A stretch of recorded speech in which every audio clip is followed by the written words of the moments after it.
감사합니다. 좋은 찬양 같습니다. 가사가 너무 귀하고 우리 최 집사님 기타를 저렇게 잘 치시는 줄을 미리 알았지만 이렇게 잘 또 하시는 줄도 몰랐습니다. 감사하고 어찌할 수 없는 이 몸을 주님께 맡긴 채로 그 참 좋은 가사인 것 같아요. 최용덕 씨가 아마 지은 노래 같은데 어찌할 수 없는 몸을 주님께 맡긴 채로 그런 것 같습니다. 내일 이제 한국은 추석이어서 분위기가 막 추석 분위기 이렇게 나고 할 텐데 우리 구집사님도 오셨네요. 예, 감사합니다. 박수 한번 주시죠. 우리 권서 집사님 오셨는데 예, 반갑습니다. 추석이고 해서 이제 가족들끼리 모이고 또 얼굴 보고 이렇게 환담 나누고 그렇게 하실 것 같은데 우리는 벌써 명절을 잊어버린 지가 10수년이 된 것 같습니다. 명절이 뭐지? 뭐 그럴 정도로 시간이 많이 지나서 근데 가만히 생각해 보니까 여러분 참 불쌍해 보이더라고요.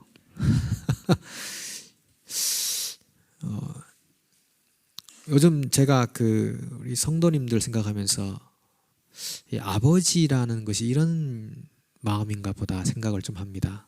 뭐 나이를 떠나서 우리 성도님들 생각해 보면 참 불쌍하다, 참 안 됐다 그런 생각을 많이 하게 됩니다. 아니고 주님 안에 있으면 뭐 그렇지 않죠. 그렇지 않지만 조국을 떠나서 이렇게 살아가시면서 당했던 또 어려움과 또 힘든 일도 얼마나 많으셨을까, 말 못한 일도 얼마나 많으셨을까, 상처도 많고 고통도 많고 고생도 많이 하시고 그런 걸 생각할 때마다 이 아버지들이 그렇겠구나 울음이 나오려고 하고요. 요즘 제가 정서적으로 별로 안 좋은지 그런 마음이 자꾸 들어서 참 그런 이렇게 한번 안아드리고 싶은 그런 마음이 자꾸 드는 것 같습니다. 그래서 우리 옆에 앞에 있는 분들이 다 우리 형제들이거든요.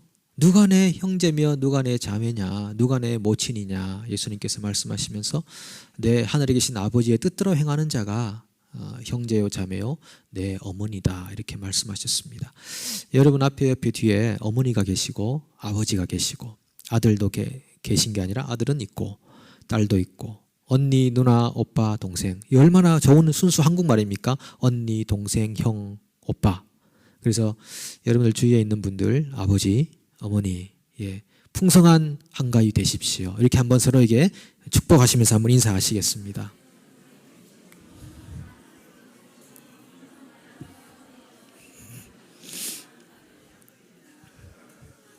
예.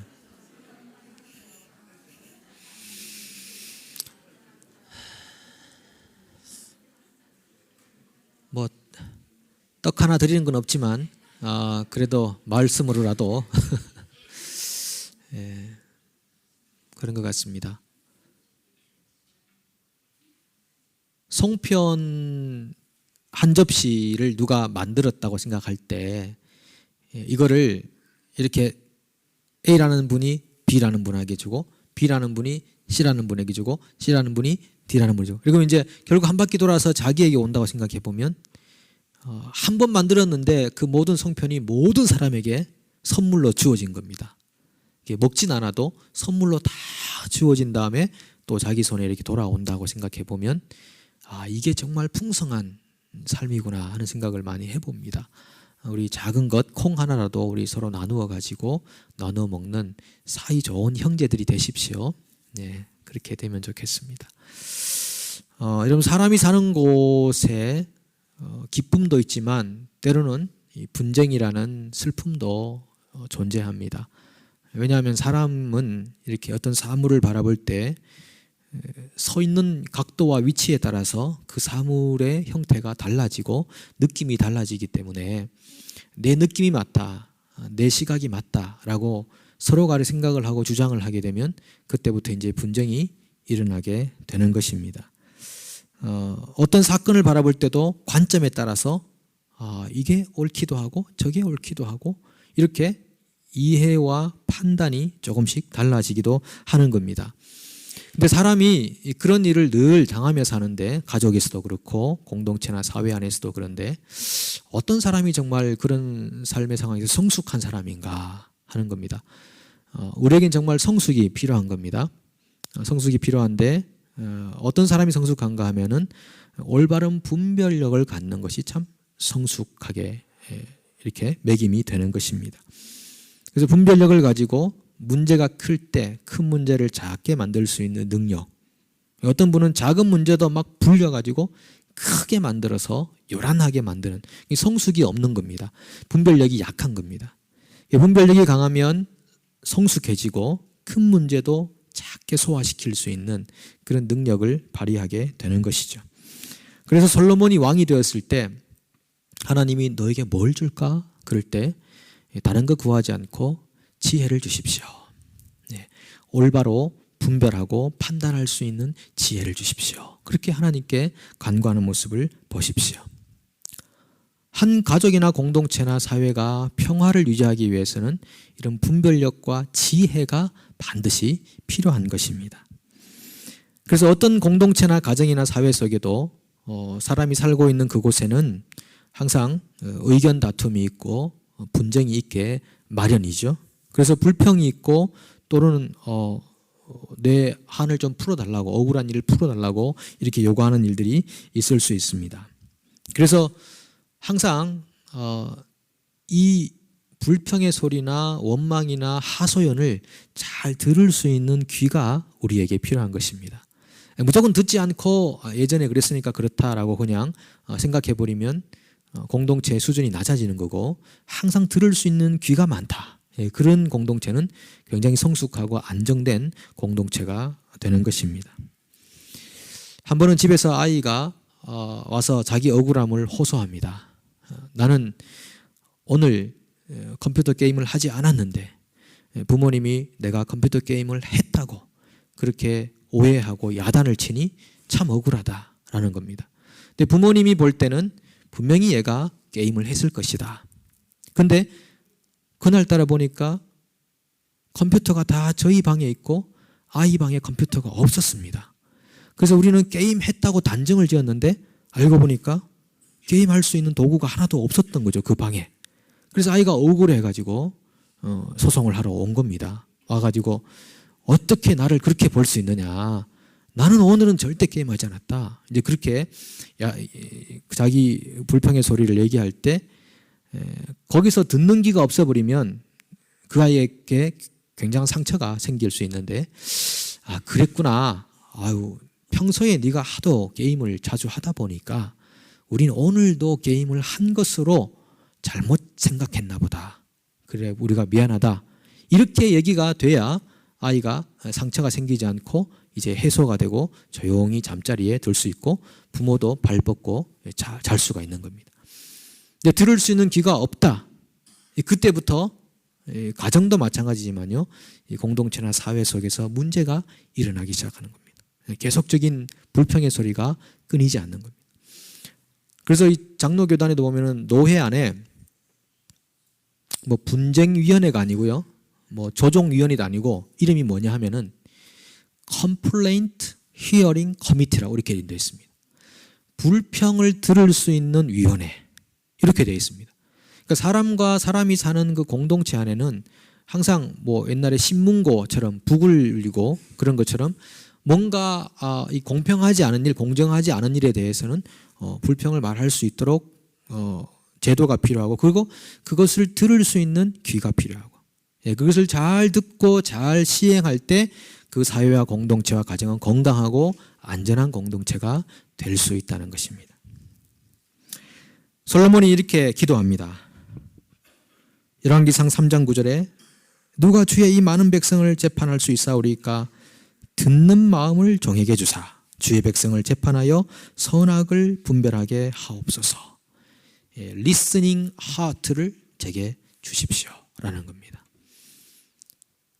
여러분, 많은 경우에 우리 서로 말이 안 통한다 이런 얘기들을 많이 하시잖아요.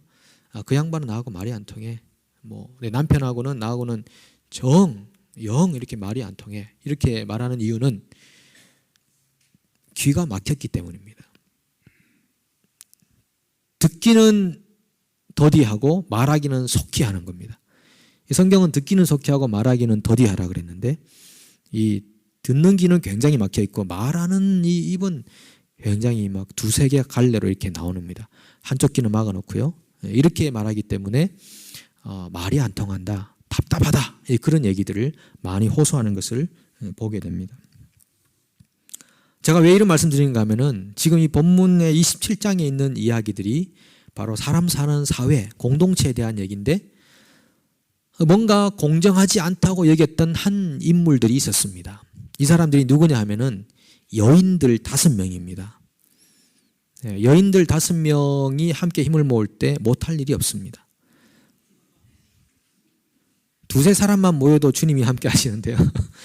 5명이 모여서 여인들이 한마디만 해보십시오. 5마디가 굉장한 파워가 되는데 이 여인 5명이 모세와 그리고 제사장 엘라사라고 회중 장로들 앞에 회중 앞에 서가지고 자기의 컴플레인을 얘기하는 겁니다. 그게 뭐냐 하면은 이게 이제 므낫세 지파의 그 한 종족이면서 슬로브핫이라고 하는 사람의 딸들입니다. 이 사람이 나와서 이렇게 말합니다. 우리 아버지에게는 아들이 없습니다. 그 딸들만 5명인데 그런데 아버지의 기업을 원래 아들에게 주게 되어 있는데 딸들밖에 없으니까 아들에게 못 주니까 이제 다른 사람에게 기업이 땅들이 돌아갈 상황이 생겼어요. 아직까지 땅을 차지한 건 아니죠. 민수기니까. 이제 들어갈 우리가 정복할 땅에 들어가면 땅을 차지할 텐데 그 우리 아들이 없어서 땅을 분배받지 못합니다. 억울합니다. 이제 그렇게 말할 때 그것을 모세가 하나님께 아뢰고 하나님께서 그에게 답을 주셨습니다. 그래? 그거 말 된다. 사람 사는 사회에 그냥 뭐 안 되면 안 되는 거지 뭐 이렇게 포기하고 살라는 게 아니라 뭔가 길이 있다면 그 길을 찾아야 되고 그 길을 찾는 것이 내게뿐 아니라 사회 전체에 아주 유익한 선례와 판례를 만들어주기 때문에 아주 중요한 그런 컴플레인이 되는 것입니다. 그때 하나님 말씀하십니다. 그래 이제부터는 이스라엘에게 이렇게 하도록 하자. 만약에 아버지에게 아들이 없으면 딸에게도 기업을 분배하자. 그런데 딸도 없으면 아버지의 형제들에게로 기업을 분배하도록 하자. 이런 법들이 이제 거기서 발생합니다. 딸들이 없으면 아버지의 형제들에게 이 기업을 분배하도록 하자. 이런 이제 법이 생겨나기 시작하는 것입니다. 요즘도 마찬가지지만 좀 그 당시는 남존여비 아닙니까? 뭐 여자는 숫자에도 안 들어갔습니다. 오늘 여기 한 20명밖에 안 오신 겁니다. 여자는 숫자에도 안 들어갔어요. 족보에 여자림이 있습니까? 없습니다. 우리 조선 땅에도 우리 한국 땅에도 마찬가지고요. 여자는 사실 사람 취급, 뉴질랜드는 완전 반대지 않습니까? 완전 반대로 남자는 집에서 5번째로 이렇게 취급받는데 우리 한국에서 여러분 뭐 그 여자들은 이름도 없었죠. 뭐 파주댁, 금촌댁, 뭐 개똥이 엄마, 뭐 은주 엄마, 뭐 전부 이렇게 이름을 불렀지 고유 이름을 자기에게 주어진 이름을 부른 적이 없습니다. 그만큼 인격적 대우를 못 받은 사회가 조선 땅의 사회. 근데 그 당시엔 대부분 사회가 그렇게 좀 약간의 미개한 사회이기 때문에 그랬을 것입니다. 하나님 본래의 뜻은 그게 아닌데 그런 상황에서 여자들이 여인들 5명이 나와서 그렇게 컴플레인 할 수 있다는 것은요, 이것은 자기를 둘러 진치고 있는 한계점을 극복한 것입니다. 우리에게는 늘 이렇게 한계점이라는 게 있습니다. 이건 안 돼. 뛰어봐야 뭐라 그럽니까? 뛰어봐야 벼룩이지. 그러잖아요. 뛰어봐야 벼룩이지. 벼룩은 항상 그 한계점밖에 못 뛰는 겁니다. 옛날에 뛰어봤는데 늘 부딪혔으니까 안 된다고 생각하고 손을 치워도 맨날 그것만 뛰는 거죠. 뛰어봐야 벼룩이지. 우리 속에 늘 이게 한계점이 늘 우리를 이렇게 둘러싸고 진치고 있는데, 근데 이 여인 5명은 자기에게 주어진 그 한계점을 하나님을 신뢰하는 신뢰 안에서 극복하려고 애를 썼던 여인들이었습니다. 여러분, 복음이라는 것은 한계 상황을 뛰어넘는 것이라는 것을 아십니까? 물론 한계를 극복하는 모든 게 복음은 아닙니다. 그러나 복음은 반대로 복음은 한계 상황을 뛰어넘는 면이 있습니다. 어떤 면입니까? 인간으로서는 할 수 없는 면, 구원받을 수 없는, 아무런 자격 없는, 죽어마땅한, 죽어있는 완전한 한계 속에 갇힌 그 인간이 하나님의 방법에 의해서 한계를 극복하도록, 죽은 자 가운데서 일어나도록 하신 역사가 복음입니다. 그렇다면 그 복음의 특성상 복음을 받은 사람들은 자기에게 있는 그 한계 상황을 극복하려고 힘을 발휘하게 되어 있습니다. 우리 안에 있는 그 복음의 능력과 에너지가 우리를 계속 패배의식 속에만 살도록 가두어 두지 못합니다. 그래서 복음이 정말 자기 속에 살아 역사하는 사람들은 새로운 도전의식을 갖는 것입니다. 한번 도전해 보는 것입니다. 안 된다, 해봤는데 끝장이다, 큰일 났다, 우리는 안 될 거야, 이런 패배의식 속에 살아가는 사람들은 복음의 능력을 자기 속에서 경험하지 못하는 사람들입니다. 안 된다고 생각하는 것입니다. 그런데 정말 복음이 자기 안에 살아있는 사람은 이미 죽음이라는 차원을 극복한 사람들이기 때문에 담대해지는 것입니다. 두려움이 적어지는 거예요. 그래서 하나님이 도와주시면 될 것 같은 생각을 가지는 것입니다. 믿음이 생기는 것입니다. 믿음이란 것은 바로 이 한계 상황을 극복하는 것입니다. 내가 할 수 없는 그것을 하나님의 손에 옮겨놓는 그런 귀중한 툴이 되는 것입니다. 저는 지난주 중에 그 화요일 새벽인 것 같은데요, 사사기 말씀 중에 기드온 묵상을 하면서 하나님의 사자가 기드온에게 찾아왔어요. 찾아와서 마이티 워리어, 큰 용사여, 이렇게 하면서 미디안을 정복할 수 있는 사사가 될 거다, 이렇게 얘기하시고 불렀습니다. 근데 이 기드온은 사실 뭐 그렇게 담대한 사람이 아니었습니다. 근데 부른 다음에 그날 밤에 여호와께서 기드온에게 사명을 주셨다고 그랬습니다. 아니, 이제 소명을 받은 지 하루도 안 된 사람한테 와가지고 사명을 줍니다. 보통 소명을 받고 나면 이게 진짠가 아닌가 더듬어보기도 하고 또 훈련도 받아보고 실패해보기도 하고 그러면서 나중에 새로운 사명이 주어지는데, 기드온한테는 소명을 받는 순간 그날 저녁에 사명을 주셨다는 겁니다. 네가 네 아버지 집에 있는 바알과 아세라상 그 제단을 다 부숴버리고 수소 중에 둘째 수소, 7년 된 둘째 수소를 번제물로 내게 드려라, 이런 이야기를 듣습니다. 제가 이걸 지난주 화요일 새벽에도 나누고 그리고 새가족 신방에도 좀 나눈 적이 있는데, 그때 기드온은 이것은 한 번도 해보지 않은 일이었습니다. 한 번도 가보지 않은 길이었습니다. 그런 요청을 하나님께 받았을 때 한 번도 해보지 않은 일, 한 번도 가보지 않은 길에 대해서 예스합니다. 물론 두려움이 있어서 낮에 하지 못하고 밤에 그 일을 행합니다. 왜 기드온에게 그런 예스하는 마음이 생겼습니까? 그 두려움 많고 불안에 떠는 기드온, 용기 없는 기드온에게 왜 그런 마음이 생기는 것입니까? 하나님이 그에게 나타나셨기 때문입니다. 하나님이 그와 함께 하시기 때문입니다. 그에게 작은 믿음이 생겼기 때문입니다.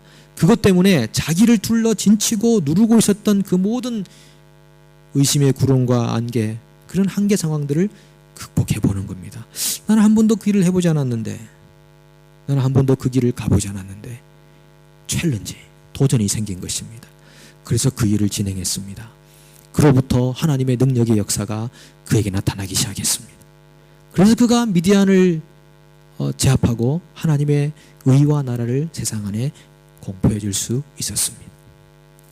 이것이요, 옛날에 있었던 스토리다라고 생각하면 우리에게 아무런 유익이 없습니다. 지식 하나 생기는 겁니다. 뭐 기드온이 그랬다더라, 누가 물을 때 대답할 수 있겠죠. 근데 이것이 우리의 삶 속에 그대로 적용이 돼야 됩니다. 하나님의 사람이 그렇게 살았다면 오늘날의 하나님의 사람도 그렇게 살 수 있다고 믿음으로 고백해야 되는 겁니다. 믿음은 정말로 신기한 일입니다. 믿음이 얼마나 위대한지 아십니까? 믿음이 우리를 살렸습니다. 우리를 죽음에서 건져냈다니까요. 죽음에서 건져내는 것보다 더 큰 능력이 있겠습니까? 그 일도 우리가 믿음으로 감당했는데 우리가 믿으면 못할 일이 뭐가 있겠냐는 것입니다. 예수님께서 하신 말씀이 그거잖아요. 믿으면 이보다 더 큰 일도 하리니 너희가 그것을 믿느냐? 물으셨다고요. 오늘 여러분 가운데 하나님의 믿음이 충만하게 임하기를 축복합니다. 제가 지난주에 한 번도 가보지 않은 길을 갔습니다. 지난 주일날. 지난번에 이제 필킹이라는 그 세계 선교부 총무가 한번 교회를 찾아왔어요. 찾아와서 너네 교회 내가 한번 오고 싶다. 와서 장로교단이 하고 있는 선교에 대해서 얘기를 하고 싶다. 예, 그러시더라고요. 너네와 같이 교단이 같이 나가고 싶다. 선교에 대해서.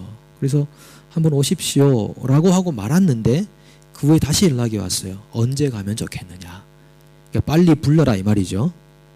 눈치가 빨라야 됩니다. 그죠? 그래서 그러면은 이런 날에 오십시오 라고 초대를 했습니다. 초대를 하고 이제 당회에서 이분이 오시는데 이제 오셔서 선교에 대한 이야기를 하실 겁니다. 그리고 통역을 누가 해야 될지 그랬는데 우리 뭐 통역하는 청년들도 있고 우리 또 전도사님도 계시고 여러 분 계시는데 아니 장로님들이 무슨 배짱으로 목사님이 하시죠 그러시는 거예요. 깜짝 놀랐습니다. 사실 놀라진 않았는데 사실은 아니 왜냐하면 제가 이제 강의하는 거 몇 번 통역을 한 적은 밖에서 한 적은 있는데 예배 시간에 통역은 사실 어렵잖아요. 그럼 버벅거려가지고 되겠습니까? 예배 시간에 우리 잘하는 분들 얼마나 많은데 그리고 우리 성도님들 중에서도 뭐 영어 퍼펙트까지는 아니지만 뭐 그래도 잘 하시는 분들이 많이 계셔서 엉터리로 통역했다가는 뭐 제 설교를 하게 되는 거죠.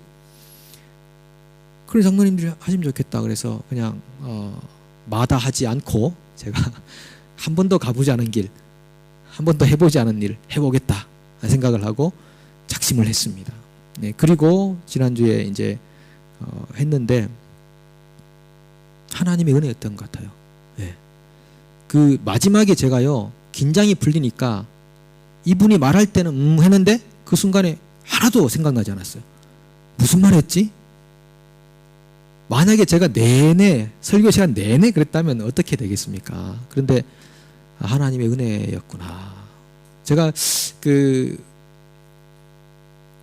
주중에 이제 누가 그러시는데 목사님 한국에 있는 제 어머니가 새벽마다 목사님 위해서 기도한답니다. 그러더라고요. 그러니까 여기 뭐 아들네 집에 딸네 집에 이렇게 방문했다가 같이 예배 몇 주 드리고 가신 어르신들이 저를 위해 기도해 주신대요. 그 얼마나 감사하고 힘이 나든지요. 그 오클랜드에 있는 이달겸 목사님 그 하나님 성령을 충만하게 해달라고 기도해 주신다는 말 들으니까 이야 이게 세계적으로 기도를 받는 그런 목회자가 얼마나 감사합니까? 제가 하나님의 은혜로 사역들을 할 수 있는 것은 뒤에 기도해 주시는 성도님들 그리고 한국 계시는 분들 잘 얼굴도 기억 안 나고 이름도 잘 모르는데 기도해 주시는 분들이 계셔서 그런 것이구나 이렇게 생각을 해보는 것입니다. 어떻게 해서 우리를 둘러진치고 있는 한계점들을 극복하는가 이게 믿음의 역사 안에서 되는 일인 줄로 믿습니다.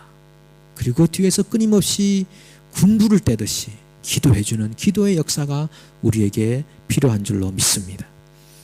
그렇게 할 때 이 슬로바스의 딸들이 자기를 이렇게 가둬놓았던 곳으로부터 벗어나서 땅을 기업으로 차지한 것뿐 아니라 그게 개인적으로 뭘 얻었다는 것뿐 아니라 중요한 것은요 공동체 안에 중요한 판례가 되었다는 것입니다.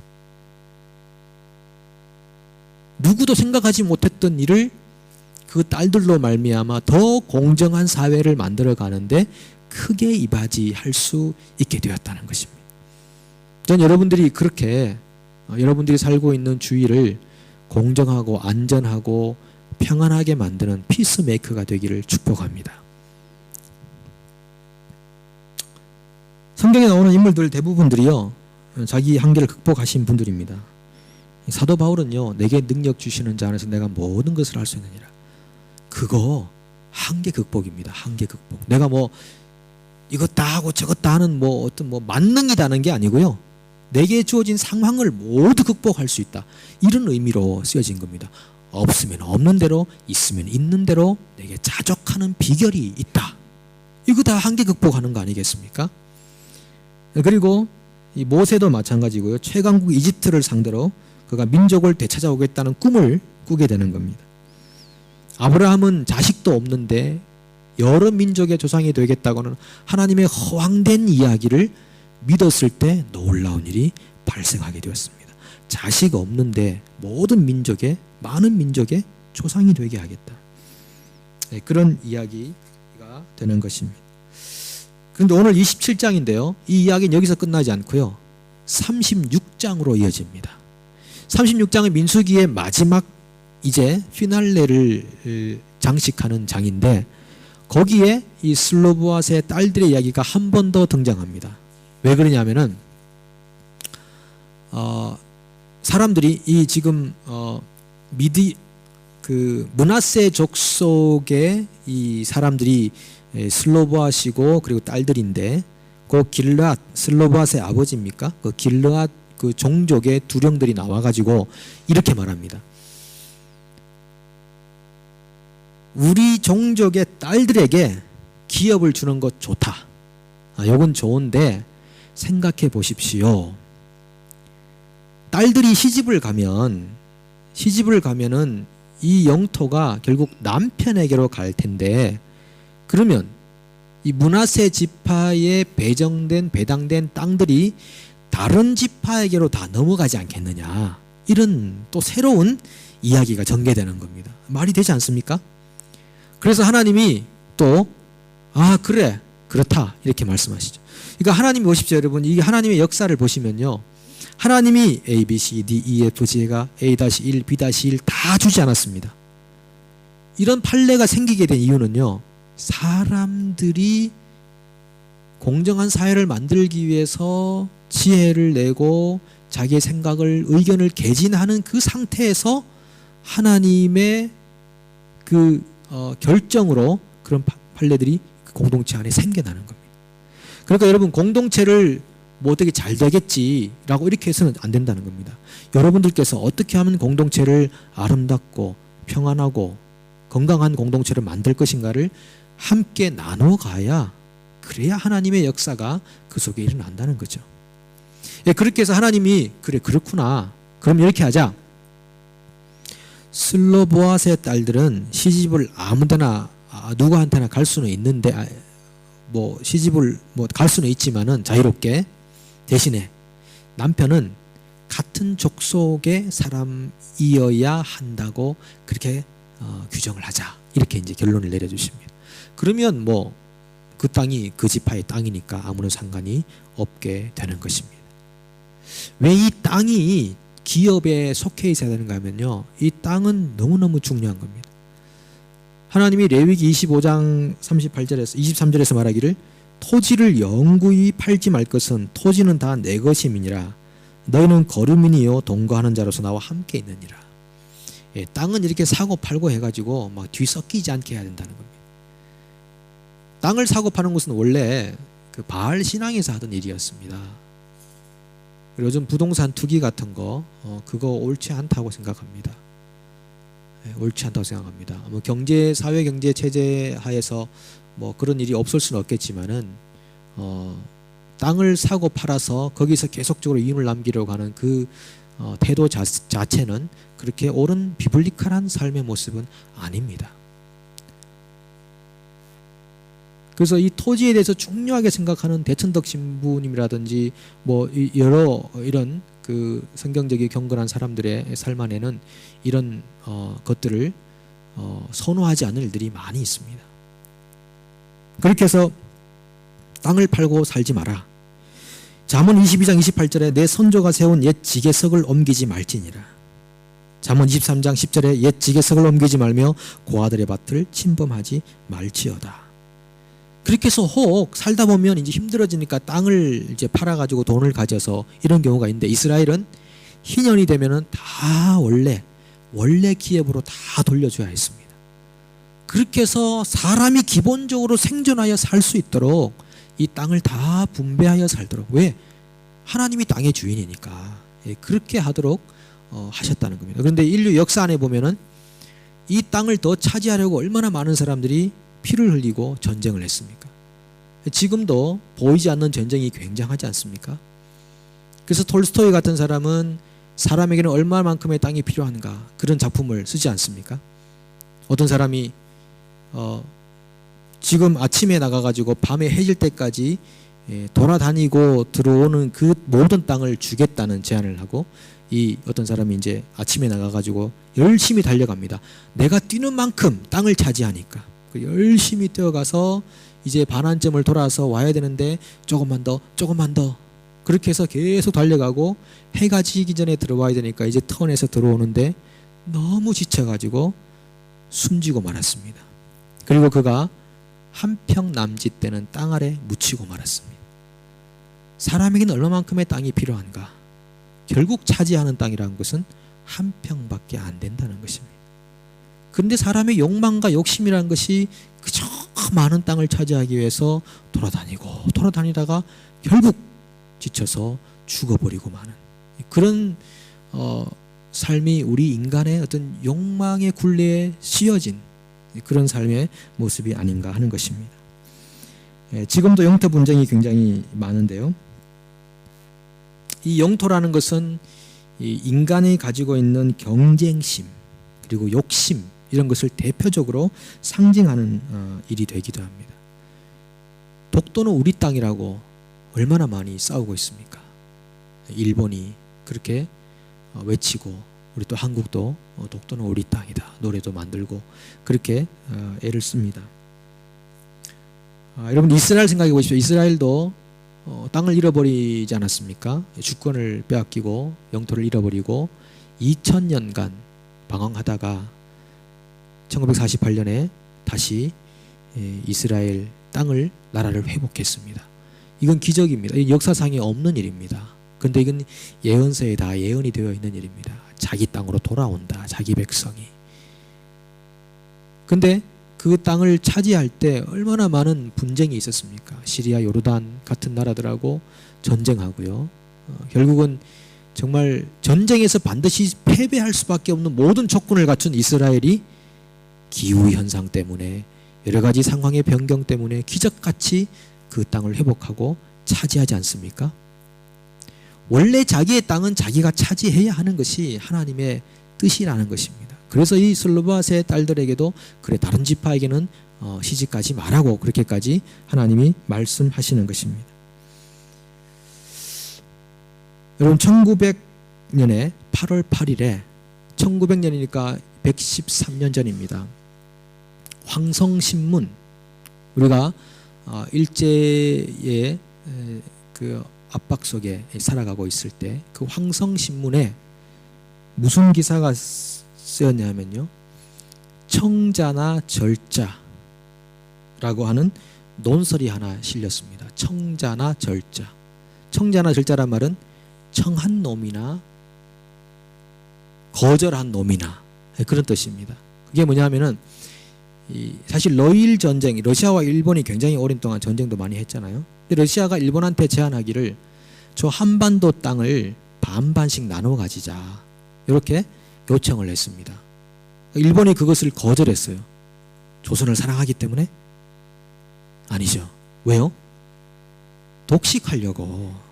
뭐 나눠 가져 요 손바닥만한 땅을 자기가 다 가지려고 거절했다. 그래서 청자나 절자, 청한 놈이나 거절한 놈이나 똑같다 이 말이죠. 근데 이 황성신문을 펴냈던 남궁옥 씨가 체포됐어요. 어떻게 이런 주변 강대국의 이야기를 함부로 이 신문에다가 실을 수 있냐. 언론 탄압이죠. 그렇게 갇힌 적이 있습니다. 근데 땅을 빼앗는다, 나라를 빼앗아간다. 이건 하나님 보실 때 너무너무 잔인한 행위입니다. 악한 행위가 되는 것입니다. 우리 대한민국 그 초대 정부가 1948년에 탄생하지 않았습니까? 그때 이승만 대통령이 이제 나라의 초대 대통령이 되게 되는데, 이승만 대통령이 아주 천재 같은 인물입니다. 조지 워싱턴 대학에서 공부하고, 그리고 하버드에서 석사 과정을 하고, 프린스턴 가서 박사 과정을 마치고, 이렇게 미국 사람들도 12년 만에 할 거를 5년 만에 다 마쳐버렸어요. 굉장한 분인데, 이분이 이제 뭐 나중에 좀 그 정치 후반부에 좀 잘못된 일을 많이 하신 적도 있습니다만 이승만 대통령이 아니었으면요 우리나라가 저렇게 급속하게 민주화되고 그리고 기독교를 받아들일 수가 없었습니다. 이건 거의 불가능했습니다. 반공 친미 노선을 가져가면서 민주주의를 우리나라 안에 앞당겨 왔던 그런 기가 막힌 일을 하신 분이고 아시아에서 우리 조선을 기독교 국가를 한번 만들어 보자 라고 했던 분이 이승만 대통령. 그분이 이제 예수를 선교사를 통해서 예수를 믿게 되고 그리고 예수를 믿고 민주주의를 접하고 나니까 그 당시 고종 황제가 마지막으로 있을 때 정부에 대해서 좀 이렇게 시위를 하다가 잡혀가서 감옥에 갇힙니다. 이 감옥을 복당이라고 복을 얻는 장소라고 이렇게 불렀어요. 왜냐하면 그 감옥에서 성경 읽다가 예수를 진실로 만났기 때문에. 그래서 그 복당 감옥 안에서 도서관도 만들고 학교도 만들고 감옥 안에서 만났던 동지들이요 나중에 독립투사로서 민주운동을 하고 그리고 나라를 세웠던 그런 열사들이 다 그 속에서 만난 사람들인 겁니다. 민족 33인 대표로 있었던 분들 계시고 그래서 감옥에 갇혀서 있다가 선교사들의 도움으로 이제 감옥에서 나왔는데 나와서 미국으로 갈 수가 있었습니다.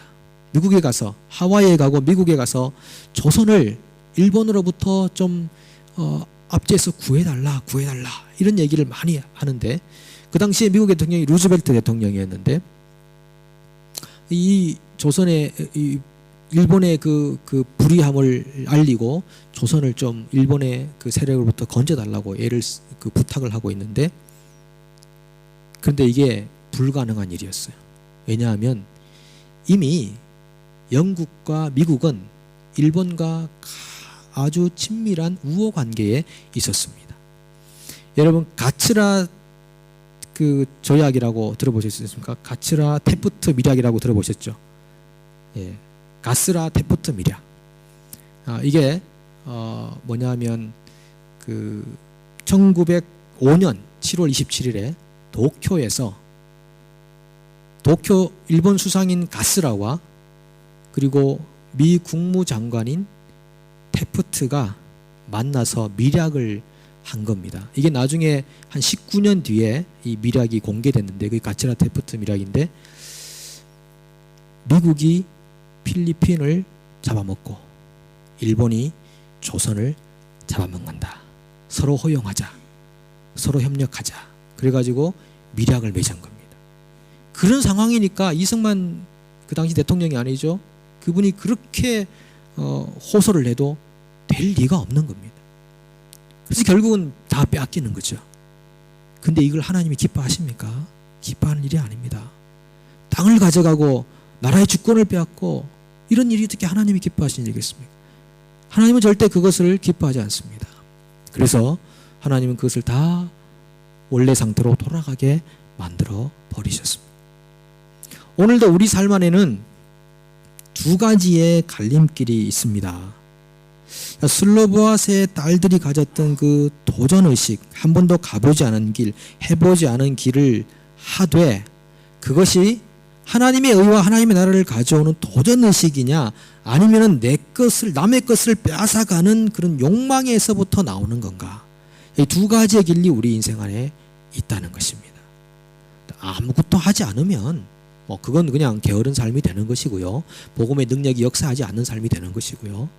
복음의 능력이 역사해서 뭔가를 성취하고 진취적으로 나갈 수 있는 사람들은 두 가지의 갈림길이 있는 것입니다. 그래서 내 욕망을 위해서 남의 것을 가져오려는 것이냐 아니면은 공정한 사회와 안전한 공동체를 가족을 만들기 위해서 도전의식을 갖는 것이냐. 이 두 가지의 갈림길에 우리는 서 있습니다.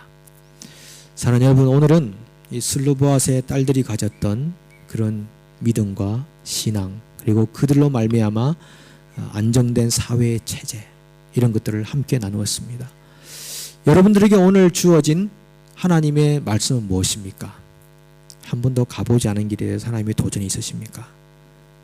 해보지 않은 길에서 하나님이 말씀하시는 게 있으십니까? 여러분 그때 예스 한 번 할 수 있겠습니까? 나는 안 해봤으니까 안 돼요 이렇게만 하시겠습니까? 예스 하시겠습니까?